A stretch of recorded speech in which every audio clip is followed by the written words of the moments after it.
What is up, guys? Welcome back to another MLB video. Today, I'm going to be comparing the hot topic San Diego Padres and the Los Angeles Dodgers. The Padres, fresh off of making some huge moves in the offseason, I'm going to be comparing them to the reigning world champions, the Los Angeles Dodgers.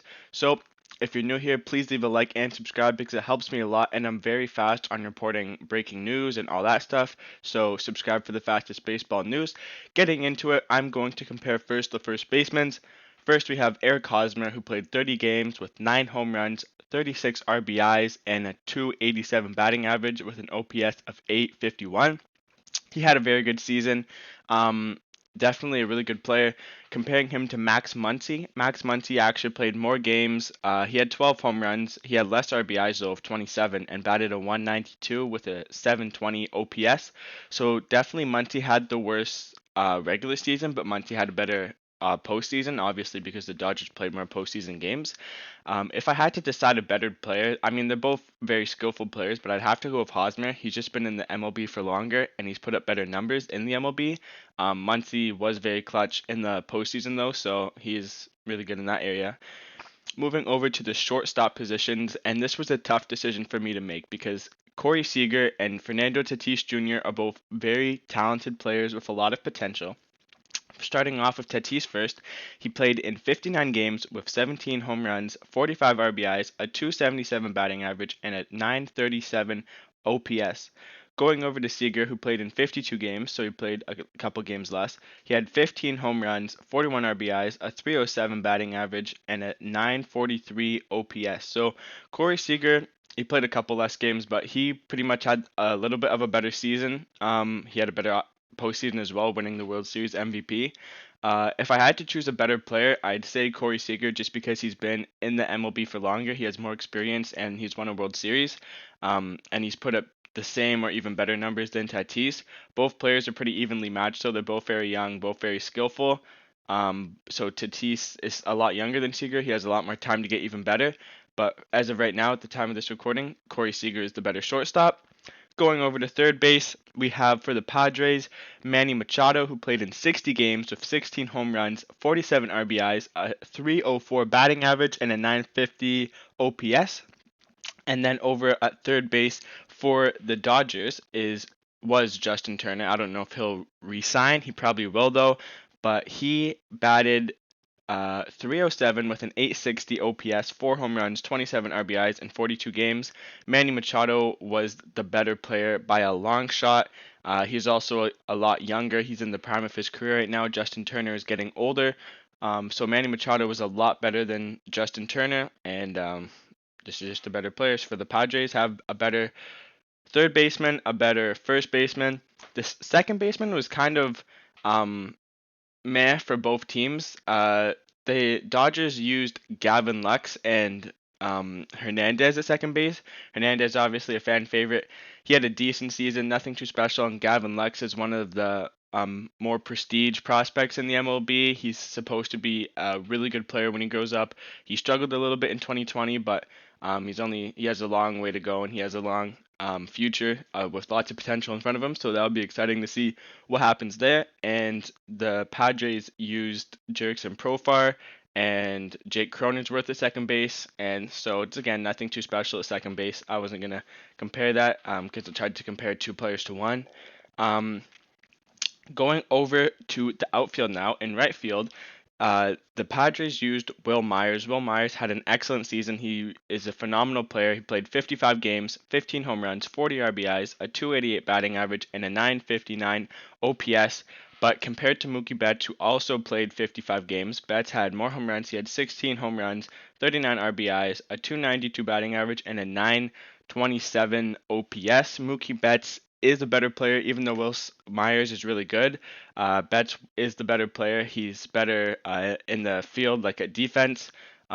He's also won a World Series. They both have about the same amount of playing time, but Betts is just better at defense, and he's a little bit better at the plate. Will Myers is also really good at the plate, so they're kind of even there, but Betts is definitely the better player overall. Um, In center field, the Dodgers used three players in center field. They used Jock Peterson, AJ Pollock, and Chris Taylor. So it's hard to compare three of those players to one Trent Grisham, who played in center field for the Padres. Grisham, another young player who got traded over to San Diego from Milwaukee. In case you guys don't remember, Milwaukee traded him after he kind of cost them a chance to the World Series. And then he won a Gold Glove this year. Kind of stuck it to him, but he's a pretty good player. He's very young as well. He's only 24 years old. It's hard to compare three players to one, so I'd have to give it to the Dodgers just because they can play the matchup game. Going over to left field, we have Cody Bellinger, who played in 56 games, 12 home runs, and 30 RBIs with a 2.39, which you can't really expect more from him. He doesn't make the best contact, but he is a clutch hitter and makes lots of hard hitting contact, so that's pretty good. With a 789 OPS, and then the Padres had Tommy Pham in left field. He only played 31 games with 3 home runs, 12 RBIs, a 211 batting average, and a 624 OPS, so not the best season from Pham. The Padres just signed Ha-Seong Kim, so he might play left field, which is definitely an upgrade from Pham. Pham also suffered an injury over the offseason, so it'll be interesting to see if he can come back from that. But I'd have to give it to the Dodgers of Cody Bellinger. He's just more of an established player, a lot better numbers than Tommy Pham, even though Tommy Pham played less games. Bellinger also a lot better in the outfield. He's a really good defensive player. The Dodgers have a really good outfield, and so yeah, I'd give the outfield advantage to the Dodgers, and the infield is pretty evenly matched, but I'd probably give the infield advantage to the Padres. Moving over to the starting rotation now. The Padres have just made their starting rotation one of the best in the MLB, acquiring Blake Snell and Yu Darvish. So we're going to look at that. So we're going to look at the Padres rotation, starting off with Blake Snell. He had a 3.24 ERA, which is pretty good. He's a very good pitcher. He's a former Cy Young winner in 2018. He had a phenomenal year, and he's still under contract for like 3 more years for like 30 million. I don't know. It's like a steal of a contract. He's a phenomenal player, and he's probably going to win another Cy Young in the National League, so I'm very excited to see that. Yu Darvish, the second man in the rotation, was the runner-up to the Cy Young this year. He had a 2.01 ERA, which is absolutely phenomenal. He is 33 years old though, but he still has a lot left in him, and I feel like he could definitely win another Cy Young. Third man in the rotation is Dyson Lamet. He actually had a really good season. He had a 2.09 ERA, which is phenomenal for him, and he's still in his 20s, so he has a lot of time to get even better and maybe win a Cy Young there as well. And then Chris Paddock is their number 4 starter. He's very young as well. I think he's like 23. He had a 4.73 ERA. Definitely could improve there, but he has a lot of potential, and I do see him becoming one of the best starters in the MLB at some point. And then the 5th spot in the rotation is up for grabs currently. They have a couple people who can come up there. And in 2022, it's probably going to go to Mackenzie Gore, which is their top prospect. I heard some rumors about him in the trade market, but I do not think he's going to be traded. I think he's kind of untouchable. Comparing this to the Dodgers rotation, though, the Dodgers ace Clayton Kershaw had a 2.16 ERA in 10 games, very phenomenal, and he had a really good postseason as well. That kind of surprised me. He's kind of always had a way of losing in the postseason, but he actually had a good one, and he helped the Dodgers win. So just a phenomenal player there. I think he is set to go into free agency next year, along with Bellinger and Seager, so it should be interesting to see how the Dodgers spend their money in the upcoming years. Going over to the second starter for the Dodgers is Walker Buehler. This guy is absolutely phenomenal. He has a ton of potential. Another great draft pick from the Dodgers. He definitely has the potential to be the next Yu Darvish or Clayton Kershaw, so I'm really excited to see him. He had a 3.44 ERA in 8 games this season with the Dodgers, but again, he has all the potential in the world, so it should be exciting to see him. Julio Urias is the number 3 starter. He had a 3.27 ERA in 11 games, I think 10 starts.